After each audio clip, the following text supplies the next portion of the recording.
નમસ્કાર વિદ્યાર્થી મિત્રો, મારી યુટ્યુબ ચેનલ ઇંગ્લિશ વિંગ્લિશમાં આપ સૌનું હાર્દિક સ્વાગત છે. મિત્રો, આજનો વિડીયો એ ધોરણ 7ની અંદર જે અંગ્રેજી વિષયમાં નવું પાઠ્યપુસ્તક આવેલું છે એમાં યુનિટ નંબર 6 કે જેનું ટાઇટલ છે વેલ્યુ ધ વેલ્યુઝ. આ યુનિટની અંદર તમે જોશો તો ઘણા બધા સેક્શન આપેલા છે. એમાંનો એક સેક્શન એટલે કે લેંગ્વેજ ફંક્શન. આપણે આજે એની ચર્ચા કરવાના છીએ. તો મિત્રો, લેંગ્વેજ ફંક્શનમાં તમે જોશો તો કોઈને કોઈ તમારે એક ગ્રામરનો ટોપિક આવેલો હશે, તો આપણે એ ગ્રામરના ટોપિકની ચર્ચા કરવાની છે. તો ચાલો આપણે વન બાય વન જોતા જઈએ. એમાં એ એક્ટિવિટી આપેલી છે કે રીડ ધ ડાયલોગ, એટલે અહીંયા ડાયલોગ વાંચવાનો છે. Make pairs and enact it. Enact કરવું એટલે શું થાય? ભજવવું. ડાયલોગ વાંચવાનો છે અને તમે ક્લાસમાં પણ આ રીતે નાટક કરી શકો. Sanvi says, what were you doing at 6 PM yesterday? સનવી કહે છે કે ગઈકાલે 6 વાગે તમે શું કરી રહ્યા હતા? જો આની પરથી તમને આઈડિયા આવી જશે કે ગ્રામરનો ટોપિક આપણે કયો ભણવાનો છે. ચાલુ ભૂતકાળની વાત કરે છે. ગઈકાલ એટલે ભૂતકાળ છે, ત્યારે 6 વાગે કઈ ક્રિયા ચાલુ હતી એમ પ્રશ્ન કર્યો.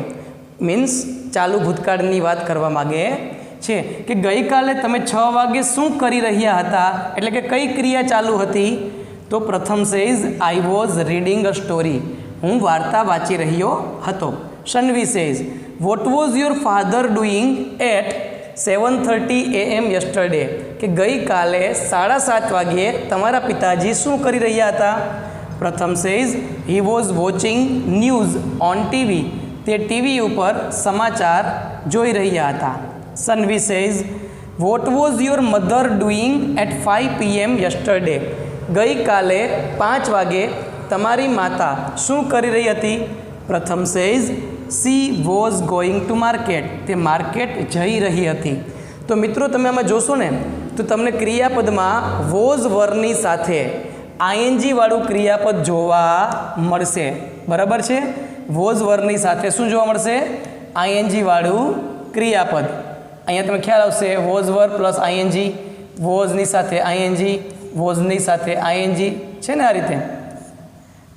તો આની ઉપરથી એક વસ્તુ ક્લિયર થઈ જાય કે ચાલુ ભૂતકાળનું ક્રિયાપદ કેવું હોય છે. તો જવાબ મળશે વોઝ અથવા વર પ્લસ ક્રિયાપદનું આઈએનજી વાળું રૂપ. આ ચાલુ ભૂતકાળનું ક્રિયાપદ છે. જે વાક્યમાં તમને આ પ્રકારનું ક્રિયાપદ જોવા મળે તો સમજી લેવાનું કે તે વાક્ય હંમેશા કયા કાળનું હશે? ચાલુ ભૂતકાળનું. Okay, clear? ત્યાર પછીની એક્ટિવિટી બી જોઈએ મિત્રો, કે underline the action words. Action words એટલે કે ક્રિયાપદ ઇન ધ ગિવન સેન્ટેન્સ. હવે આપણને અહીંયા જે 5 વાક્ય આપવામાં આવ્યા છે, આપણે તેમાં શું કરવાનું છે? તો કે ક્રિયાપદ શોધવાનું છે. ક્રિયાપદ હંમેશા ક્યાં હોય? તો કે કરતા પછી. તો ચાલો જુઓ, રુદ્રાંશ એન્ડ ધનવીન વેર વોકિંગ. બહુવચન છે એટલે શું આવશે મિત્રો? વેરની સાથે આઈએનજી વાળું ક્રિયાપદ. In the park at 6 AM yesterday. બીજું વાક્ય છે she was writing a story last Sunday. તો આમાં સી કરતા છે એટલે કરતા પછી તરત જ શું આવશે? ક્રિયાપદ. કેવું છે? તો કે વોઝની સાથે આઈએનજી વાળું ક્રિયાપદ. અહીંયા વેરની સાથે આઈએનજી વાળું ક્રિયાપદ.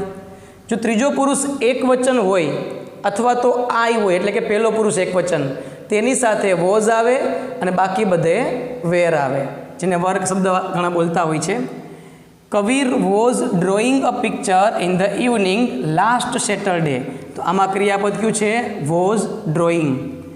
Amit was driving a car yesterday. તો આમાં ક્રિયાપદ કયું છે? Was driving. Megha was talking to her friend at 9 PM yesterday. તો કે વોઝની સાથે આઈએનજી વાળું ક્રિયાપદ આવ્યું. બરાબર? વોઝ અથવા વર પ્લસ VING. આટલી વસ્તુ યાદ રાખવાની છે.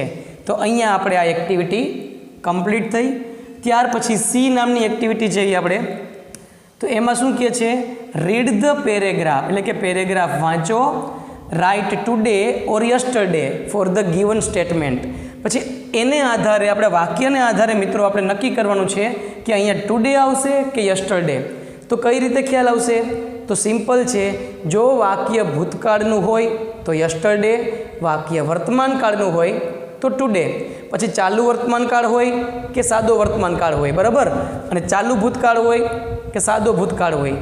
ભૂતકાળ હોય તો યસ્ટરડે આવશે અને વર્તમાનકાળ હોય તો ટુડે આવશે. તો એ વસ્તુ ખબર કેવી રીતે પડશે કે વર્તમાનકાળ છે કે ભૂતકાળ? તો સિમ્પલ છે, કોઈ પણ કાળ એના ક્રિયાપદ ઉપરથી જ નક્કી થાય. તો અહીંયા તમે પહેલું વાક્ય જોશો, નેહા ઇઝ રીડિંગ, તો ઇઝ જોવા મળ્યું કે નહીં? સાથે આઈએનજી વાળું ક્રિયાપદ છે એટલે કે ચાલુ વર્તમાનકાળ છે. વર્તમાન છે એટલે અહીંયા હું શું લખીશ? ટુડે આવશે. શું આવશે? Today. Her friend was drawing, was છે એટલે ભૂતકાળ છે, તો એકદમ ખ્યાલ આવી જાય કે આમાં યસ્ટરડે આવે. હર ફાધર ઇઝ જોઈ ગયું, ઇઝ પ્લાવિંગ, તો ઇઝ આપ્યું એટલે શું આવશે? ટુડે આવશે. ત્યાર પછી ચોથું છે શી વોઝ પ્લેઇંગ, તો વોઝ આપ્યું છે એટલા માટે યસ્ટરડે આવશે. પછી અહીંયા ફરીવાર વોઝ છે એટલે શું આવશે? યસ્ટરડે આવશે. અહીંયા ઇઝ છે, વર્તમાનકાળ છે, માટે ટુડે આવશે. તો આ ટુડે આવે કે યસ્ટરડે આવે અથવા તો કયો કાળ છે એ માત્ર તમે ક્રિયાપદ ઉપરથી નક્કી કરી શકો. આ બધા ક્રિયાપદ છે જેને આધારે આપણે ક્લિયર કરી શકીએ કે આમાં કયો કાળ આવે. તો અહીંયા આ એક્ટિવિટી પૂરી થાય છે. ત્યાર પછીની વાત કરીએ એક્ટિવિટી ડી. શું કહે છે? ચલો સૂચના વાંચીએ પહેલાં કે રીડ ધ પેરેગ્રાફ, એટલે કે આ પેરેગ્રાફ વાંચો and complete the sentences given in the table. નીચે ટેબલ એટલે કે અહીંયા કોષ્ટક આપ્યું છે, એમાં વાક્ય આપણે શું કરવાના છે? પૂર્ણ કરવાના છે. તો પહેલાં આપણે પેરેગ્રાફ કમ્પ્લીટ વાંચી જઈએ. Rosie is reading a story book now. જો આ વાક્ય છે ને એ ચાલુ વર્તમાનકાળનું છે, કારણ કે એમિઝાર સાથે આઈએનજી હોય તો ચાલુ વર્તમાનકાળ હોય, વોઝવર સાથે આઈએનજી હોય તો ચાલુ ભૂતકાળ હોય. એટ ધીસ ટાઈમ યસ્ટરડે એટલે કે આ જ સમયે ગઈકાલે she was drawing a picture, તે ચિત્ર દોરતી હતી. રાઇટ નાવ એટલે કે અત્યારે her brother is playing with a ball, એનો ભાઈ બોલથી રમી રહ્યો છે. લાસ્ટ નાઇટ એટ 8 PM ગઈ રાત્રે 8 વાગ્યે હી વોઝ વોચિંગ ટીવી, તે ટીવી જોઈ રહ્યો હતો. લુક એટલે કે જુઓ, there mother is cooking in the kitchen, તેમની માતા રસોડામાં રસોઈ બનાવી રહી છે. યસ્ટરડે ઇવનિંગ ગઈકાલે સાંજે she was cleaning the floor, તે ફ્લોર છે એ ક્લીન કરતી હતી. The birds are flying in the sky now, પક્ષીઓ અત્યારે ઉડી રહ્યા છે. યસ્ટરડે એટ ધીસ ટાઈમ આ જ સમયે ગઈકાલે they were sitting on the tree, તેઓ વૃક્ષો ઉપર બેઠા હતા. The children are laughing loudly now, અત્યારે બાળકો જોર જોરથી હસે છે. યસ્ટરડે એટ 6 PM ગઈકાલે 6 વાગ્યે the children were playing in the garden, બાળકો બગીચામાં રમી રહ્યા હતા. હવે આમાં એક બાજુ ચાલુ વર્તમાનકાળ આવશે, જ્યારે બીજી બાજુ ચાલુ ભૂતકાળના વાક્ય આપણે લખવાના હોય છે. તમે કોષ્ટકમાં જોઈ શકો છો ટુડેઝ એક્ટિવિટી અને ઓલી છે યસ્ટરડેઝ એક્ટિવિટી, એટલે આમાં બધું ચાલુ વર્તમાનકાળના વાક્ય આવશે, જ્યારે સામેની બાજુએ ચાલુ ભૂતકાળના વાક્ય આવશે. તો ચાલો આપણે જોઈએ. અહીંયા કમ્પ્લીટ છે તમારા માટે કે right now her brother is playing with a ball, બરાબર. જ્યારે સામે બાજુ આવશે last night at 8 PM he was watching TV. Look there mother is cooking in the kitchen એટલે કે ચાલુ વર્તમાનકાળ. યસ્ટરડે ઇવનિંગ ગઈકાલે સાંજે she was cleaning the floor, જે આપણે ઉપર પેરેગ્રાફમાં જોયા હતા. The birds are flying in the sky now. Yesterday at this time they were sitting on the tree. Last, the children are laughing loudly now. વર્તમાનકાળ છે, ચાલુ વર્તમાનકાળ. Yesterday at 6 PM the children were playing in the garden. તો આ રીતે આપણે divide કર્યા. એક બાજુ ચાલુ વર્તમાનકાળના વાક્ય, જ્યારે સામેની સાઈડ ચાલુ ભૂતકાળના વાક્ય, એટલે એને કહેવાય કન્ટિન્યુઅસ પાસ્ટ અને કન્ટિન્યુઅસ પ્રેઝન્ટ. ત્યાર પછીની આપણે એક્ટિવિટી જોઈએ મિત્રો. આ કોષ્ટક કમ્પ્લીટ થયું. ત્યાર પછી ઈ એક્ટિવિટી જોઈએ. Study the example. અહીંયા આપણને એક એક્ઝામ્પલ રેડીમેડ આપ્યું છે. એન્ડ મેક સેન્ટેન્સ, અને આપણે વાક્ય બનાવવાના છે. જેમ કે વિવાન રીડ અ બુક. તો અહીંયા નાવવાળા વાક્ય, નાવ એટલે ચાલુ વર્તમાનકાળ બતાવે, યસ્ટરડે એટલે કે ચાલુ ભૂતકાળ, એટલે એમાં તમારે વોઝ વર પ્લસ વીઆઈએનજી લેવાનું. જ્યારે આમાં વાક્ય બનાવો ત્યારે એમ ઇઝ આરની સાથે આઈએનજી વાળું ક્રિયાપદ લેવાનું છે. એટલે અહીંયા આવશે એમ ઇઝ આર પ્લસ વીઆઈએનજી, જ્યારે અહીંયા આવશે કે વોઝ વર પ્લસ વીઆઈએનજી. ક્લિયર છે આટલું? જેમ કે અહીં વાક્ય બનાવ્યું છે કે વિવાન, આ રીડ છે તેનું આઈએનજી લાગે એટલે ઇઝ રીડિંગ અ બુક, તો અહીંયા આવશે કે Vivaan was reading a magazine. તો એ રીતે દરેક વાક્ય કમ્પ્લીટ કરવાના છે. તો ચાલો આપણે જોઈએ આ એક્ટિવિટી આગળ.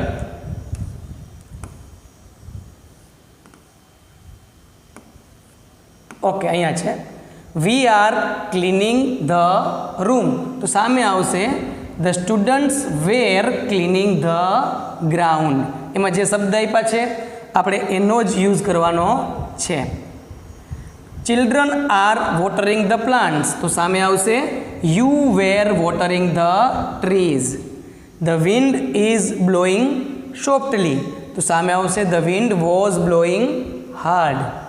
દે આર એક્સપ્લોરિંગ ન્યૂ આઈડિયાઝ, તો સામે છે they were exploring new places. I am listening to the news, તો સામે I was listening to the prayers. Means કહેવાનો અર્થ એ છે કે આ બધા વાક્ય છે એ ચાલુ વર્તમાનકાળનું બનાવ્યા છે, જ્યારે સામેના વાક્ય છે એ ચાલુ ભૂતકાળના. તમે બંને વાક્યમાં તફાવત જોશો ને તો એકમાં એમિઝાર જોવા મળશે, જ્યારે સામેની બાજુએ તમને વોઝ વર જોવા મળશે. બાકી બંનેમાં ચાલુ કાળ છે એટલે આઈએનજી વાળું ક્રિયાપદ કમ્પલસરી આવશે. ત્યાર પછીની એક્ટિવિટી જોઈએ મિત્રો. એફ શું કે છે આ એક્ટિવિટી કે fill in the blanks with the most appropriate option given in the bracket. કૌંસમાં તમને જે ઓપ્શન આપ્યા છે એમાંથી યોગ્ય ઓપ્શન પસંદ કરવાનો છે. તો તમે જોઈ શકો અહીંયા કે yesterday evening at 7 o'clock my family members ખાલી જગ્યા together in the living room. હવે આપણે યસ્ટરડે ઇવનિંગની વાત કરી છે, ગઈકાલે સાંજે, બરાબર. ભૂતકાળની વાત થઈ એટલે ચાલુ ભૂતકાળ આવશે. તો શું આવશે એમાં ઓપ્શનમાં? જવાબમાં વર સિટિંગ, બરાબર. એટલે કે પહેલો ઓપ્શન આવશે. આઈ ખાલી જગ્યા રીડિંગ અ સ્ટોરી બુક, બરાબર, કે હું સ્ટોરી બુક વાંચી રહ્યો હતો. આઈ છે તો આઈની હારે હંમેશા શું આવે? વોઝ આવે. શું આવે? એક વચન છે. માય સિસ્ટર ખાલી જગ્યા અ પિક્ચર, તો માય સિસ્ટર્સ બહુવચન છે માટે વેર પ્લસ આઈએનજી. બહુવચન હોય એટલે વેર આવે. વેર drawing.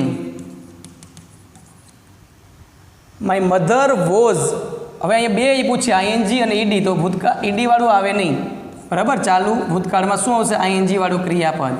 Cooking in the kitchen my father ખાલી જગ્યા ટીવી. હવે ઇઝ વોચિંગ અને વોઝ વોચિંગ તમે જોવો છો કે ગઈકાલે સાંજની વાત કરે છે એટલે ભૂતકાળ છે એટલે was watching. My younger brothers Mehul and Vijay were playing, બરાબર. આઈએનજી વાળું ક્રિયાપદ. Playing with a cat. તો આ હતી આપણી ખાલી જગ્યા. ત્યાર પછીની એક્ટિવિટીની ચર્ચા કરીએ. કઈ આપેલ છે? Okay, study the pictures. અહીંયા આપણને બે ચિત્ર આપેલા છે એન્ડ રાઇટ પેરેગ્રાફ્સ. એને આધારે આપણે પેરેગ્રાફ લખવાનો છે. હવે સ્ટાર્ટિંગ જોઈએ. Ashokbhai's family is on a picnic at this time. અત્યારે અશોકભાઈનું ફેમિલી છે ને આ ચિત્ર મુજબ એ પિકનિક ઉપર છે, એટલે કે ચાલુ વર્તમાન કાળની વાત કરવાની થાય. They are enjoying the picnic. તેઓ પિકનિકનો આનંદ કરી રહ્યા છે. હવે આ ચિત્ર જોશો. Ashokbhai's family was at home at this time yesterday. ગઈકાલે આ ફેમિલી છે એ ઘરે હતું, ગઈકાલની વાત છે એટલે કે ભૂતકાળની વાત થઈ. They var busy doing something. તેઓ કંઈક ને કંઈક કામ કરવામાં શું હતા? બિઝી હતા. તો આપણે આ ચિત્રને આધારે વાક્ય બનાવવાના છે. અહીંયા આપણને શબ્દ આપેલા છે ઓલરેડી. એક્ઝામ્પલ છે, જેમ કે સર્વ છે તો પ્રિયંકાબેન ઇઝ સર્વિંગ સ્નેક્સ. બની ગયું ચાલુ વર્તમાન કાળનું વાક્ય. અહીંયા તમે જોશો રીડની વાત કરી તો અશોકભાઈ વોઝ રીડિંગ અ ન્યૂઝપેપર. આમાં ચાલુ ભૂતકાળના વાક્ય બનાવવાના છે ચિત્રને આધારે. શબ્દ આપ્યા છે સ્લાઇડ, તો સ્લાઇડિંગ થશે. પ્લે તો કે પ્લેઇંગ, ડ્રિંક ડ્રિંકિંગ, સ્વિંગિંગ અને કટિંગ. તો ચાલો આપણે આ વાક્યો જોઈએ કમ્પ્લીટ.